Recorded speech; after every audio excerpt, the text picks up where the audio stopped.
Right, hey guys, how are we doing? Back on another video from Annie News. Good content, ReZero, Season 4, Episode 11. The way this episode ended, oh my goodness. And then we've got to wait now, haven't we, for a bit. But Mashoka Tensei's coming back. So what I'm hoping is, Tensura is continuing. I'm hoping that we're now then going to have Tensura content and Mushoku Tensei content every week. That would be phenomenal to have that kick on. But let's see what was left out of this absolutely epic episode of ReZero. No. Subaru did not in fact get his memories back here. Oh. Oh, alright. I'm sure that answers the question a lot of you were wondering, but now that you're here, you might as well stick around and see all the other details left out from this episode. Okay. From Amelia's... Damn, what a way to open the episode, the video. That's brilliant. There's a lot to talk about that makes this episode one of ReZero's best. Okay. I'm still a firm believer episode 18 is yet to be topped, but the emotional payoff that came with Subaru's resolve to be who he needs to be was incredible. So, if you want to see how the novel beautifully portrayed Subaru becoming Subaru, stick around as we'll cover all that and more. Let's get started. Episode 77. 7-7. Life Lucky Starts in Another World, number. covering chapters 5 and 6 from volume 23 of the light novel. That's just 2 chapters. While Subaru's primary goal was to read everyone else's Book of the Dead, the Subaru of now was well aware doing so required much more of a plan. The easiest target was of course the one unable to fight back, but no matter how Meili pushed to go for her, she was nowhere near the top of his target list. That's so dark. The others required catching them by surprise, so while it's like, right, yeah, so it's like we can learn everything we need to through their memories once they're dead, reading the book. And then it's like, right, Rem's just lying there. Go for her first. Oh my god. like this was still far from complete. Right now, he was focused on another goal, figuring out why Meili's body was never found. Subaru had fully intended to come clean over what he'd done, but with no evidence tying him to the crime, that resolve to confess slowly withered. Yeah, like, why bother? Now he was more concerned with making sure the body was never found. It was a decision he wasn't entirely happy to be making, but with Amelia fully intent on finding Meili no matter what, Subaru knew he'd never have peace of mind until Meili's corpse was gone completely. And without peace of mind, Subaru's plans of securing a future for himself would never be achieved. So his plan right now was to find the body, bring it out to the desert and bury it. Well, as we saw, Subaru would fall for the oldest trick in the book, returning to the scene of the crime, assuming what everyone said at dinner was the truth. Yeah. Turns out it was all just a trap. An elaborate bait starting with Amelia. Whoa. She was the person Subaru fully thought was the easiest to trick, but in actuality, she was the one who saw through his performance first. So, Subaru hadn't been able to play Subaru well enough, and the idea of not being able to be even himself really got to him. That now his does make so much sense. I feel like Amelia would be the one that would clock on straight away before anyone else in the group. Reverted back to violence, fully intending to do to Ram what he had done to Meili. It was no difference to him whether his victim count was 1 or 2, and part of who he was now a professional killer. So, with Meili pointing out the weakness that was the imbalance on Ram's left leg, Subaru felt fully confident that with a seasoned veteran guiding him, he could easily kill Ram. Oh. Unfortunately, Amelia would jump in to stop that, leaving Subaru's fate completely in her hands. It was here that Subaru would ask what it was that gave him away, wondering why, if Amelia knew, why did she still put her hopes into him anyway? Subaru wanted to know what it was that differentiated the old him and the new him, but the only answer he got was that what exposed him then was the same thing exposing him now. Now, as for why it was only Ram and Amelia here, well, with Amelia not knowing how the others might react, she had asked Beatrice to keep Julius and Aridina distracted. Right. When Ram suggested that Subaru could very well be Capella, the part of him that was Meili twinged from the terror she'd previously experienced from her. The way she manipulated her life brought with it a terrible feeling Subaru unfortunately briefly experienced himself.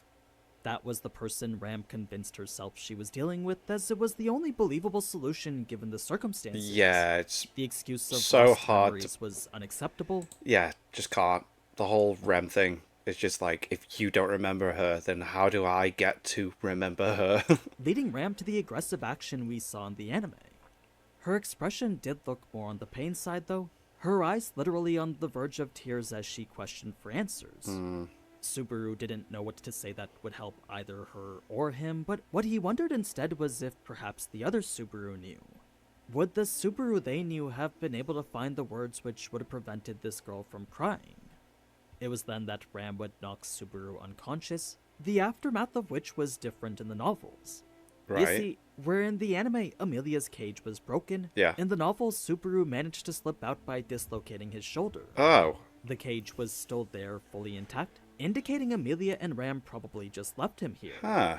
So, whoever took over his body dislocated his shoulder in order to fit through the gaps, then for some reason left behind all these ominous messages. It was a weird situation to awake to that filled Subaru with so many questions. Yeah, The final wow. one was, why had he not been able to tell his parents the truth? A clear underlying guilt that helps establish the regrets of who Subaru is now. Wow. That we'll see more of in just a bit, but for here when Raid showed up unexpectedly, the first thing he do That surprised me. And then it's made me question, oh wait. Has he been just sneaking around in the background, people thinking that he can't come downstairs, or what? But we've had moments where people have gone upstairs to try and fight him during these things, so it's like, this adds more. spew a few insults, then pop Subaru's dislocated shoulder back in. Ah, As for how Raid was able to walk around like this, it wasn't wrong for Subaru to assume that he couldn't. It's just whatever bound that assumption wasn't there anymore. That by itself was a very vague statement, but from the way Raid said it, I assumed the rules that limited him to the second floor were no longer in yeah, place. something's How those rules stopped disappeared, it. I couldn't tell you, but now that Raid was out, he was looking for someone. Specifically Shala, because before leaving the tower, he wanted to have food, water, alcohol, and a woman with him. Hell yeah. Interestingly enough, though, That's the despite way. Subaru asking even more questions than what we saw in the anime, Raid's complaints back couldn't even be described as annoyance. For Raid to be annoyed, he first had to feel annoyed at something, but with Subaru's existence not even registering in Raid's mind, that feeling was never there to begin with. As for the he was referring to at the end of their interaction, there was no indication whether he was referring to Julius or someone else. Yeah, That said, he just jumps with down, Julius doesn't he? being the one he wanted to take care of, Raid would spew one last insult before joining Julius. The title of weakling wasn't one he was giving to Julius, but rather Subaru, since there Julius was fighting for his life, yet Subaru was cowering above doing nothing. Excuses were the only thing they were good at, since in situations like these, excuses were the only things they could muster. Now, it's here we get quite a bit more behind Julius and Raid's interaction with each other, including a bold quote hammering home who Raid was. Right. After Julius asked the basic question of why Raid was here, Raid would answer by saying he and everyone else needed to focus on the more important questions. Questions like what's the best trick to being popular with the ladies, Okay. what's the best brand of booze, and finally, why was he so strong? Boom. He's got his priorities right. It's like, where's the girls and the booze? Let's go. Well, the answer to the first was looks. The second, a liquor called Gramhild, then the reason Raid Gramhild. was the strongest in the world was because he was him. I am me. He confidently declared so, all while easily dismantling the entire body of one of the centaurs. You'd think the wooden chopsticks he was using would have caught fire on the centaur's flames, but Raid was moving them so fast that they didn't have the chance to catch fire. Damn. Raid's true objective was Julius, though, saying whatever was necessary to get him to engage. To Julius, fighting Raid was ridiculous, though, since with mob beasts coming out of nowhere and the tower's state quickly deteriorating, he would suggest the two join forces and fight together. Well, to Raid, the mob beasts were less annoying than Rain, since where the Rain was at least effective in messing up his hair a bit, the mob beasts posed literally zero threat to him at all. It was the irrational logic only someone as powerful as him could have. Julius's exposure to it would finally bring out the emotion Raid was looking for, leading Raid to strike him first. Both still had to deal with the mob beasts that were hunting them, yet one was focused on their target while the other simply on surviving.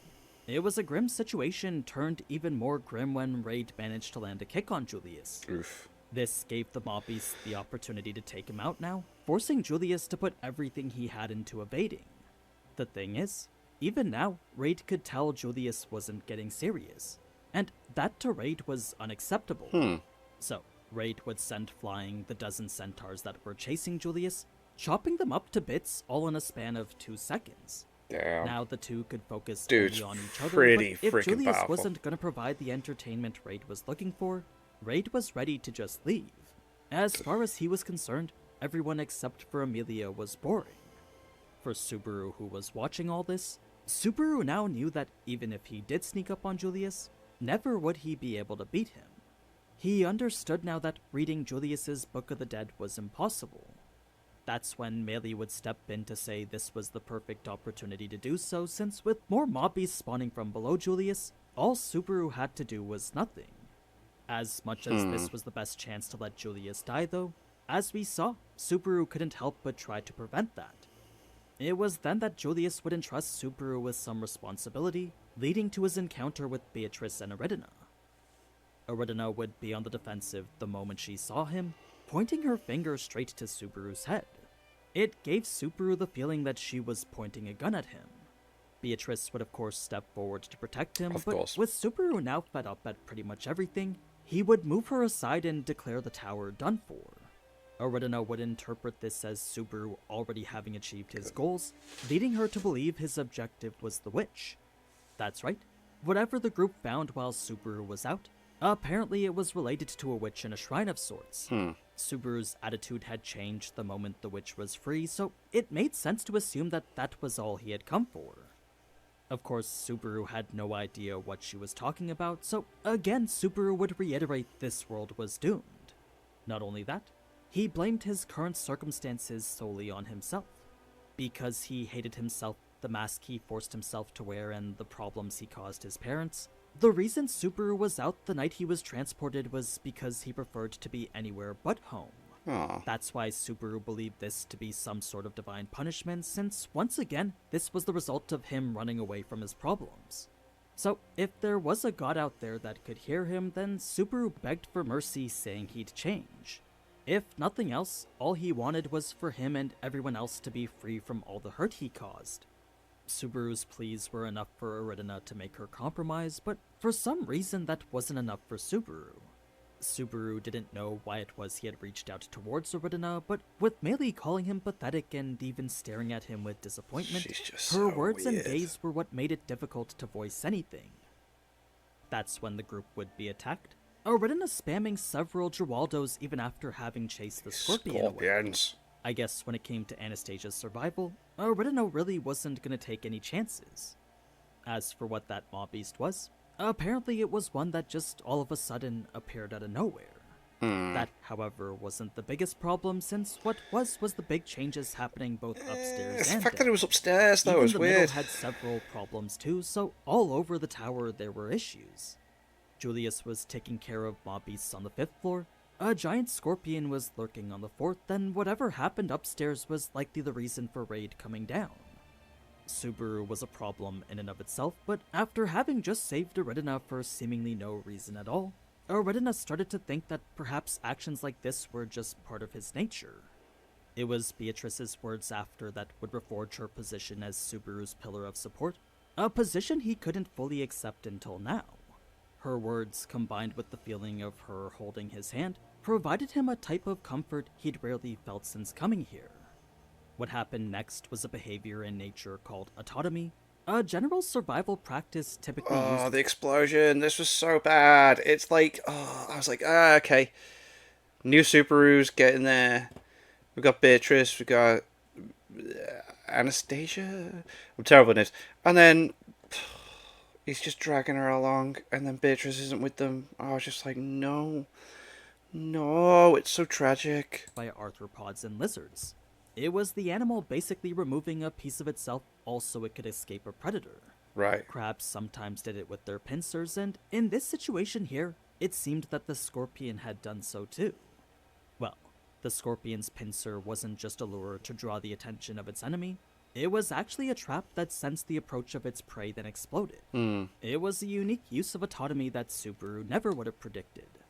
Still, Subaru blamed himself anyway, since had he not let his guard down amongst Beatrice's hopes and Aridina's acceptance, Subaru felt that perhaps he could have predicted this trap. I doubt it. So, with yet another hardship adding to This the many, was so Subaru bad. wondered if this was just the world showing him he was incapable of growing.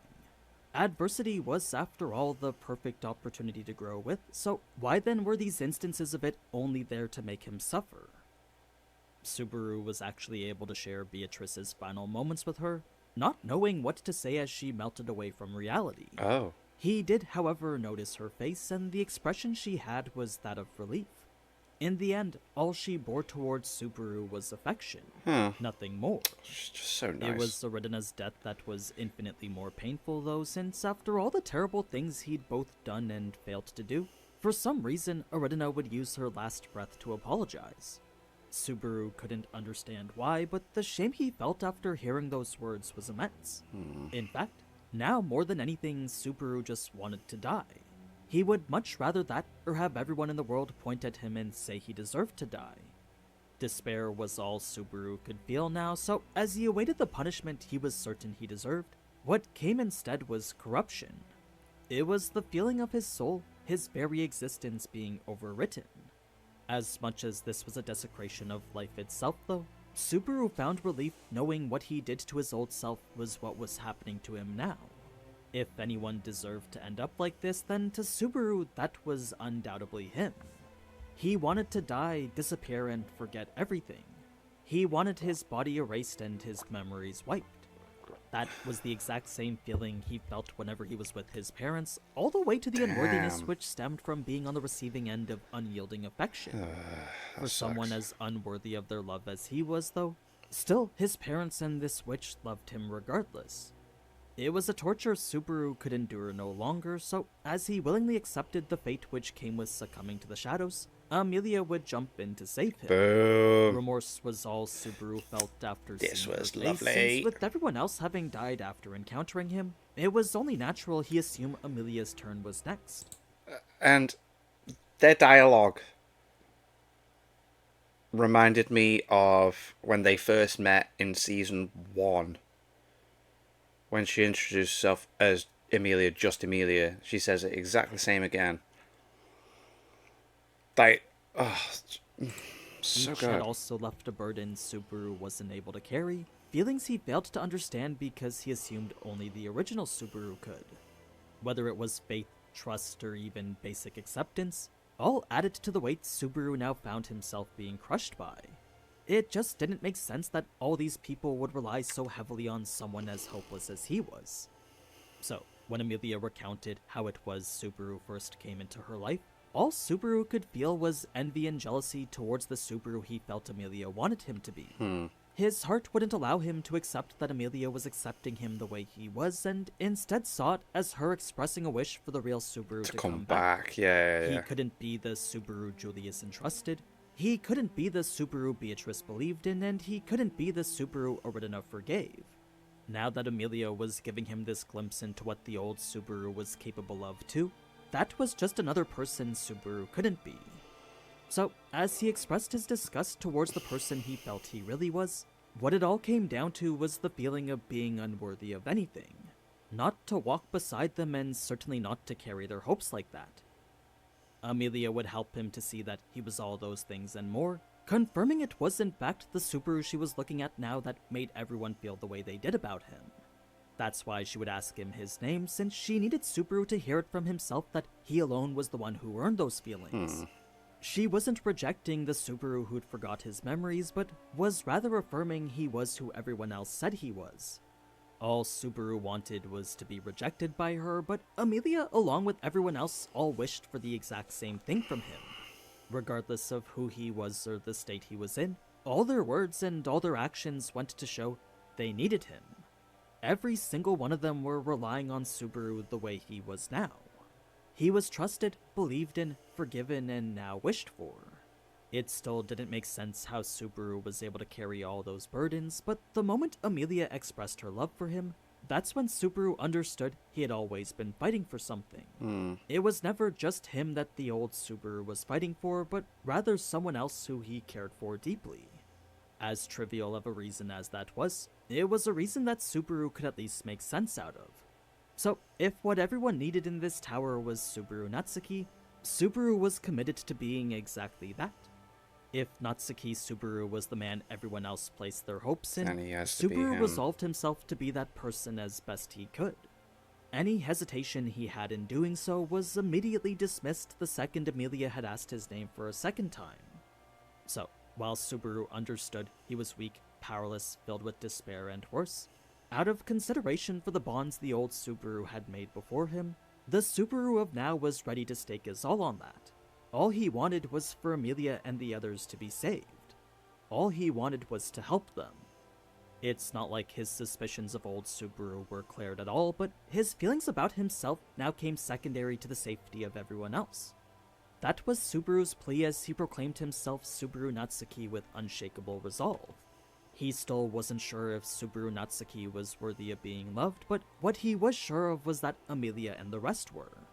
So, even if they don't remember any of the words they shared or the bonds they made in this loop, Subaru was ready to take them into the next. He would never forget the memories everyone else had engraved into him here. Things might... You say that, but how does he know that when he's already lost all his memories from where we're up to before season 4? have to start out from zero again, but to Subaru that was just the beginning. It was the start of the battle to kill this Subaru and reclaim the real one. That's pretty much where the episode ends, bringing us to the end of the Lost Arc. So, it was amazing to see Subaru's development start all over from zero again. Some of it was definitely tough to watch, but the payoff here was more than worth it. Like, it was pretty hyped to see our boy leap into action for the first time in a while. That, however, is all we've got until August, so until then, feel free to check out my Tensura or upcoming Mushoku Tensei videos. Yes, let's go! I was right! Covering those until ReZero's back. I was right! Now, I hope you enjoyed watching this series, and if you did, then be sure to leave a like, comment, and subscribe. As always, thank you so much for watching, and until next time. Ciao. Sick. So it's going to be Tensura and Mushoku Tensei every week. That's content. Awesome. I do need a break from ReZero, though. It was just so good and so epic. My brain is just like, So,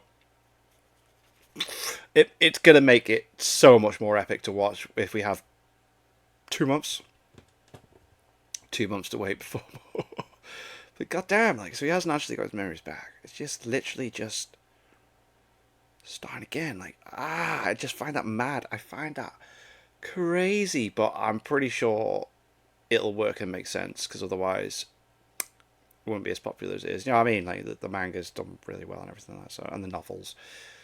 So yeah, damn, we ain't got some ReZero content for a few months, but when it's back, we're back. But with the Mushoku Tensei, we're on that. Tensura will be continuing. Awesome. Thanks for watching.